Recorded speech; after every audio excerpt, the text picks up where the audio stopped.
नमस्कार, Jammu links news में आपका स्वागत है और मैं हूं विशाल शर्मा। जम्मू टेक्निकल एयरपोर्ट पर हुए ड्रोन हमले के बाद इंक्वायरीज का जो दौर था वो अभी भी जारी है। अभी भी जो प्रोब्स हैं वो किए जा रहे हैं। बहरहाल काफ़ी मुशक्क़त के बाद एक चीज़ जो स्पष्ट हो पाई वो ये थी कि हमले ड्रोन से किए गए थे, लेकिन ड्रोन से जो हमले किए गए उनमें एक्सप्लोसिव कौन सा इस्तेमाल हुआ और वो कहाँ से आया, ये एक बड़ा मुद्दा था। और हालांकि अभी भी जो प्रोब्स हैं वो चल रही हैं, लेकिन फॉरेंसिक जो हमारी टीम्स हैं उनकी तरफ से अब एक खुलासा किया गया कि इसमें जो एक्सप्लोसिव था वो RDX यूज़ किया गया। मेनली दो जो ये विस्फोट किए गए इनमें RDX प्लस नाइट्रेट का इस्तेमाल किया गया।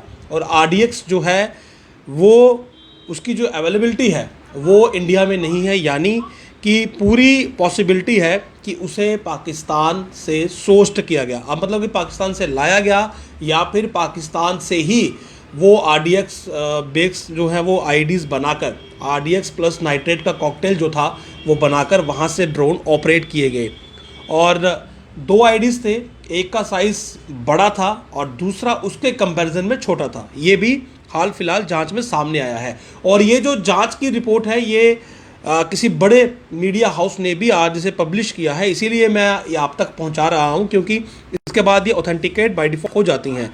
RDX प्लस नाइट्रेट का ये जो कॉकटेल था इसका इस्तेमाल किया गया। दो IEDs थे, एक छोटा था और उसके कंपैरिजन में दूसरा बड़ा। एक के ज़रिए जो नुकसान था वो इंफ्रास्ट्रक्चर को ज़्यादा करना था और जो हुआ भी हाल फिलहाल थोड़ा सा हुआ। और दूसरा जो था वो उसके ज़रिए स्प्लिंटर्स ऑल बॉल बेयरिंग्स, यानी कि जो बॉल बेयरिंग्स होती हैं और वो और स्प्लिंटर्स डाल के वहाँ पर ह्यूमन लाइफ जो थी उसका लॉस करने की कोशिश की गई और दो लोग इसमें इंजर्ड भी हैं। तो ये चीज़ें कुछ सामने आई हैं। और जो ड्रोन इस्तेमाल किया गया वही चीज़ जो मैं डे वन रिपोर्ट कर रहा था कि ये GPS बेस्ड जो ड्रोन है ये उसका इस्तेमाल हुआ है। और पाकिस्तान को ये ड्रोन जो है ये चाइना से मिले हैं। हाल फिलहाल ये पॉसिबिलिटी है कि ये वहाँ पर पाकिस्तान को जो है ये चाइना की तरफ से दिए गए। और अगर आप गूगल करेंगे तो आपको ये बात क्लियर भी हो जाएगी कि पाकिस्तान ने चाइना से रिसेंटली कुछ जो ड्रोन्स थे वो प्रोक्योर किए और ये बिल्कुल रिसेंट टाइम में किए गए हैं। और पाकिस्तान जो है वो अपनी ड्रोन पावर को जो है वो काफ़ी अरसे से बढ़ा रहा है। बहरहाल ये भारत के लिए परेशानी का विषय था, थोड़ा चिंता का विषय था। और अब क्योंकि ये एक्सपेक्टेड नहीं था कि इस लेवल के अटैक्स होंगे, उसके बाद भी जो ड्रोन अटैक हुआ उसके बाद बहुत बार रेगुलरली ड्रोन स्पॉट किए गए। तमाम जो हमारी डिफेंस एस्टेब्लिशमेंट हैं उनके पास ड्रोन देखे गए, हमने आपको रिपोर्ट करके भी बताया।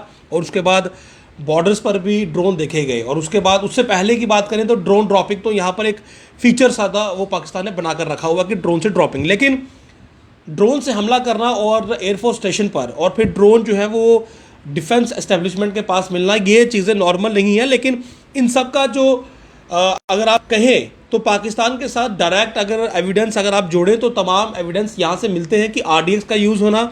RDX जो है वो इंडिया में अवेलेबल नहीं है, यानी कि पाकिस्तान से RDX आया या पाकिस्तान से यूज़ किया गया।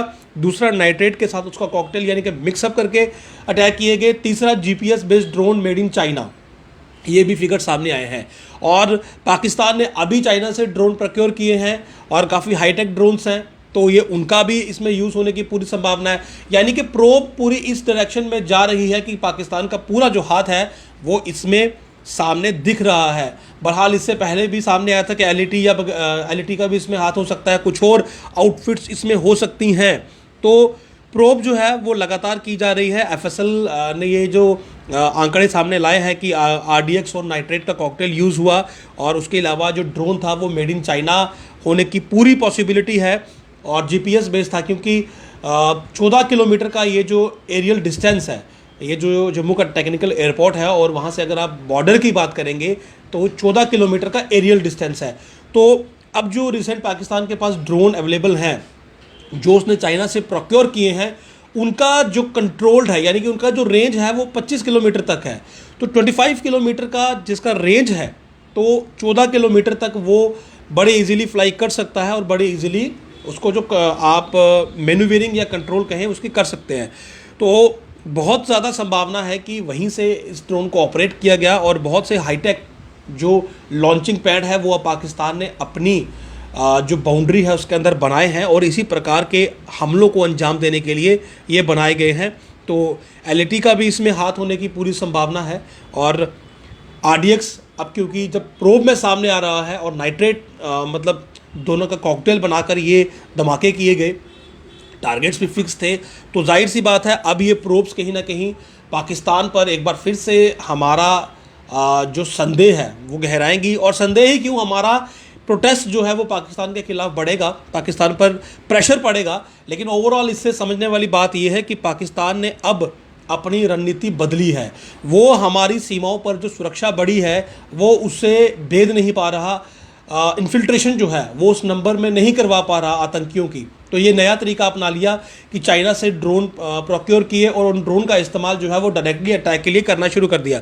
लेकिन आपको एक और बात बता दूं कि एयरफोर्स की तरफ से भी अब एंटी ड्रोन जो सिस्टम है वो इंस्टॉल कर दिए गए हैं कि अगर कुछ ऐसा होता है तो एंटी ड्रोन सिस्टम के ज़रिए जो है वो इन चीज़ों पर कंट्रोल किया जाएगा। तो ये एक इन्वेस्टिगेशन जो है ये सामने आई है।